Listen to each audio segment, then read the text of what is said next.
Hello and welcome back for another episode of the Accessible Technology Podcast with me, Phoebe Lyle. This is a podcast all about the everyday technologies that are accessible for disabled people, as well as getting into what technologies are less accessible in the modern world and what is the most accessible. But it is really just a podcast that I hope can really advance the discussions that are happening regarding accessible technology, and that helps make technology even more accessible for disabled people. I have been paralyzed from the neck down since I was 3 years old in 2001. So that is the real reason why I really have a passionate interest in how accessible everyday technology is, because my main way of using technology is just with a chopstick or a stylus in my mouth, because voice activation, although it has improved, still has a very long way to go. But if you are also interested in all of that, please consider following this podcast and sharing it with whoever else you think would also be interested in it. As you can follow the podcast now by searching for the Accessible Technology Podcast on. You can listen to this podcast by searching for it on Apple Podcasts, Amazon Music, Audible, and Spotify.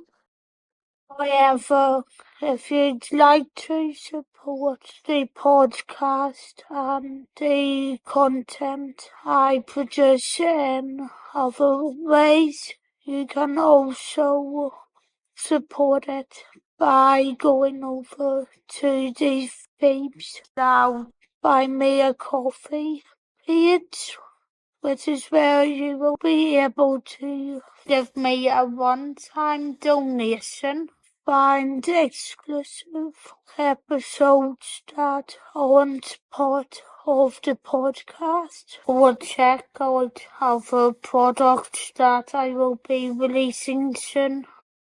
In this episode, however, I'm going to give you a sort of version of an earlier episode that I did. The setup and tutorial was actually featured in my review of the Samsung Series 7 TV. But just in case you didn't have enough time to listen to a very long episode and you instead want a short tutorial on how to get things sorted quicker instead of listening to something long, this is really just an audio tutorial on how to set up your Samsung Smart TV so that you can control it with your phone. And it's also possible to set everything up again with just your phone as well, if you ever do lose the connection.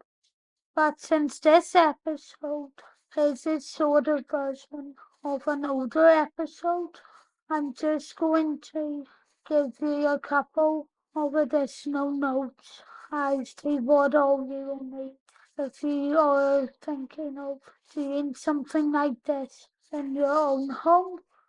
And those devices include a Samsung Series 7 Smart TV, although you should be able to use other brands as well. An iPhone, I actually iPhone 13, although yet again, you can use other models of phones and tablets other than ones released by Apple, as the Samsung TV supports iPhone and Android phones to control it.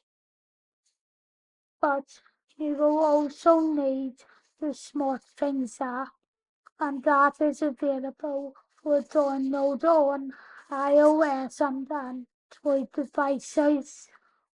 Android devices, including through Google. But now that I've given you all of those details, let's jump straight into this tutorial. To set up your TV so it can be controlled by your phone, you will need to start by creating a Samsung account and allow the Samsung account and SmartThings to access the stuff in your network. Once you've created your account, you're ready to set up your TV. You'll first of all be taken to a page that currently reads living room, and after you tap that will take you to a page that gives you various options, and the one that you're wanting to hit is the word device.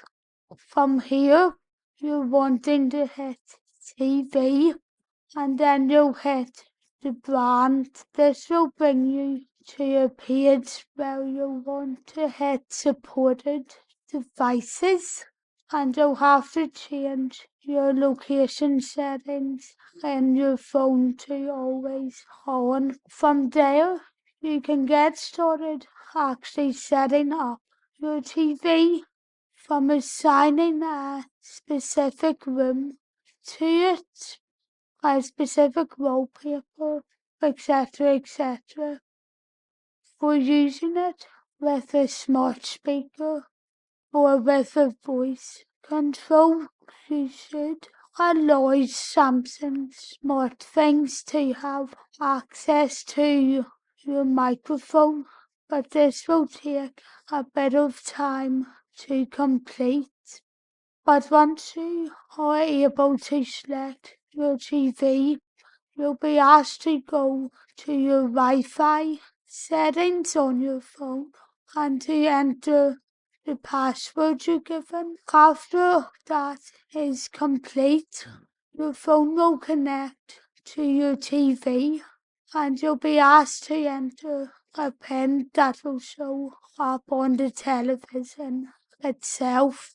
And as soon as you enter the correct code, that's everything we set up. But now that I've taught you how to set up your TV so that you can use it with just your phone, tell me, have you ever used SmartThings to set up anything or to use anything else around your house?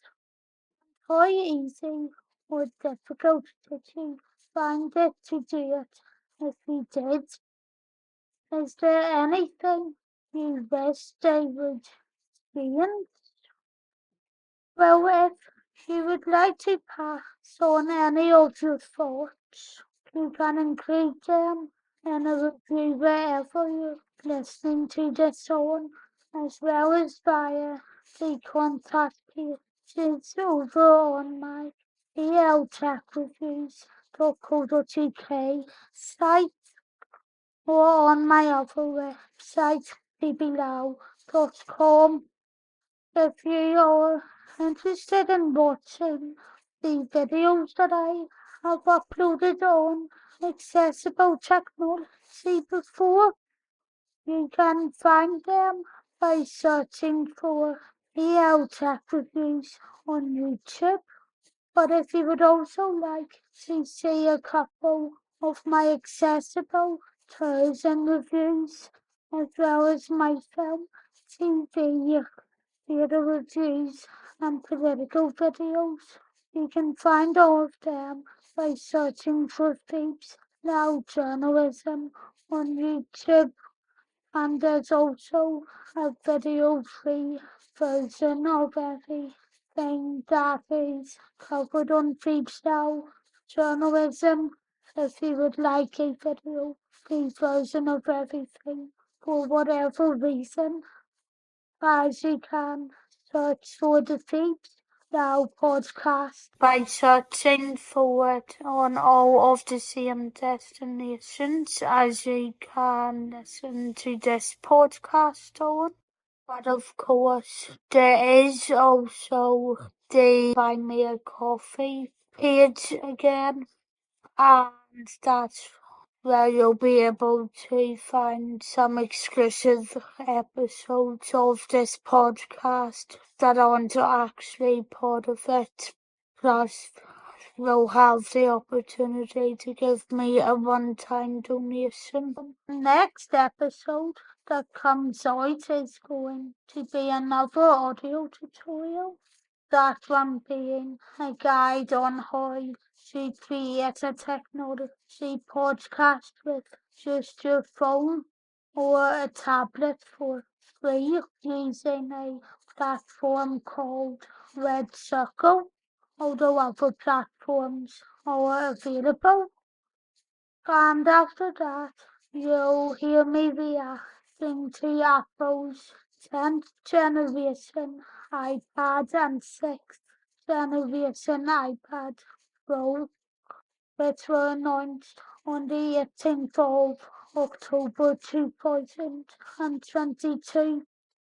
I plan to update this podcast 3 times a week, but that might be slightly difficult when I might be starting some bits of work, but yeah, I'll keep us loyal to this when the time comes, and hopefully I'll still be able to make time to update everything at least once a month.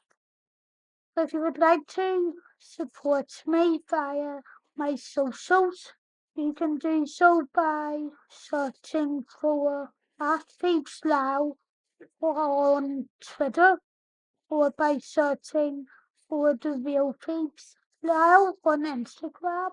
And you can also follow my Peeps Now Tech Review site as well if you have a WordPress account. But if you don't have a WordPress account, you can still support everything that I do as far as Peeps Now Tech Reviews goes by just following this podcast or subscribing to the YouTube channel. Thanks for listening, and I'll talk to you all in the next one. Bye!